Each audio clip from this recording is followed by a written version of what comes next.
Sally, saan po kayo ngayon? Nasa Australia po. Australia. Opo. Okay. Medyo mahina pandinig ko. Namimingi lang po ako. Madam, Na ilang taon na ho kayo? 58 po. 58 years old. Hindi halata. Akala ko parang 24 lang din. Sana po. Taas-taasan natin. Kunyari, mga 28? 58 po. Okay. Ano pong pinagkakabalahan po ninyo dyan sa Australia? Nag-work po ako. Mm-mm. Work.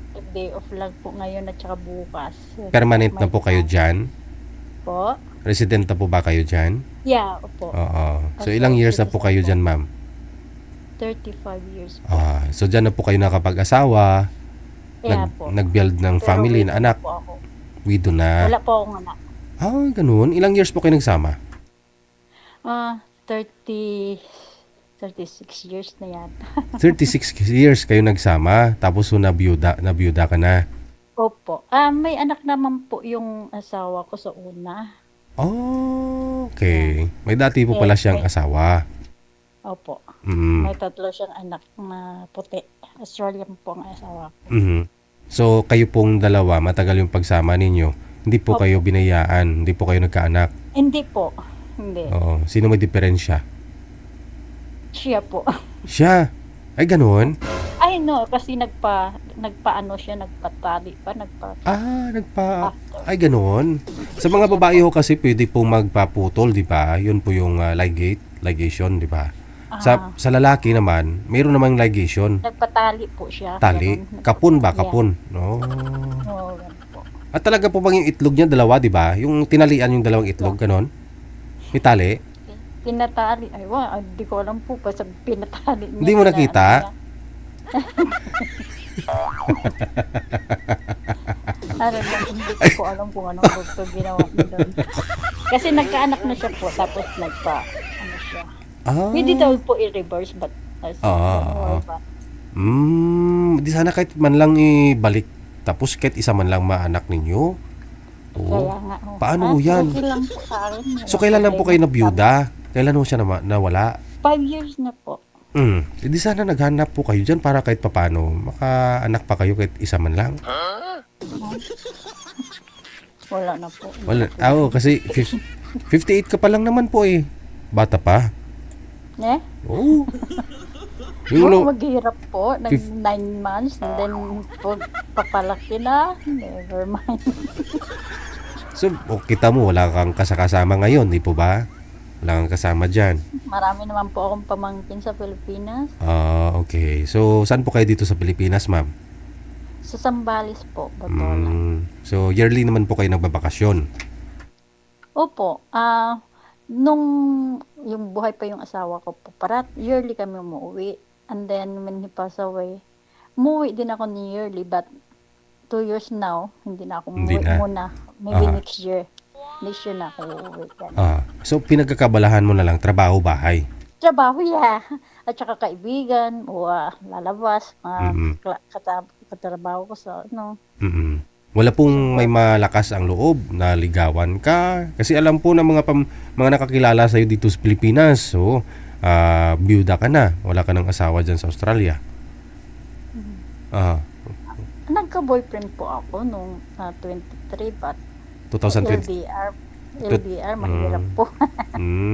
Last 2023, nagka-boyfriend ka.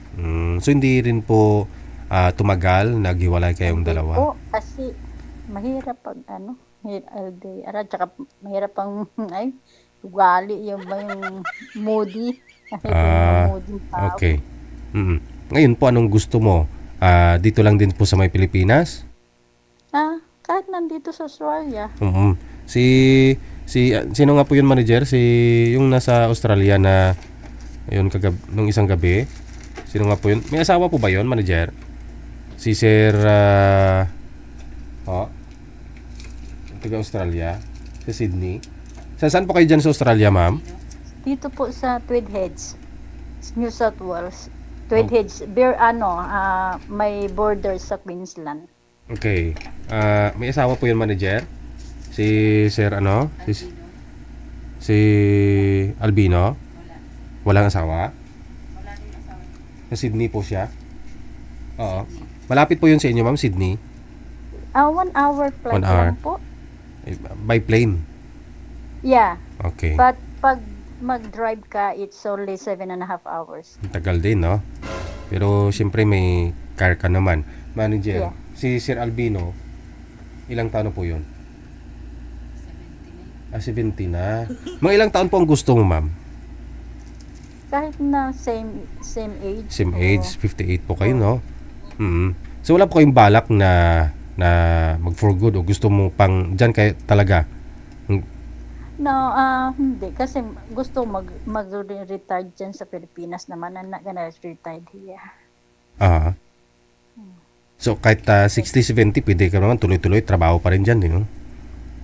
Oo, kung nasa sayo na po, kung gusto mo magtrabaho hanggang 70, at saka pag magtrabaho ko ng hanggang 70 ka dito, may bonus ibibigay sa iyo. Mhm. Pero hindi ko naman ayaw naman hanggang 70 magtrabaho.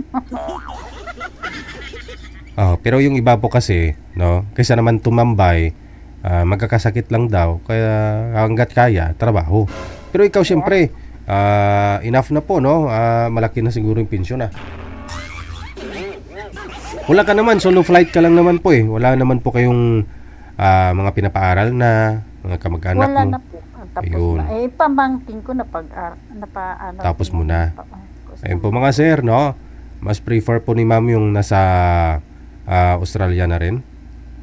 Pero kung okay lang po sa ma'am, kung walang available dito lang sa Pilipinas, okay lang po ba? Okay lang po kung may trabaho yung lalaki ba. Oo, sige. Kung Trabaho, retire na, no? Mabait. Mabait, no? Sige. Walang asawa, walang sabit.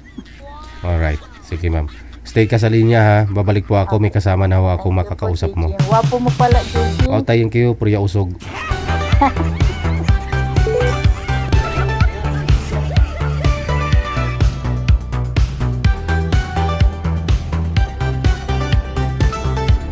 May paaman, may hirit pa si Madam ba? Hi, Purya Usog, Purya Gaba. Gwapo daw ako, sana all.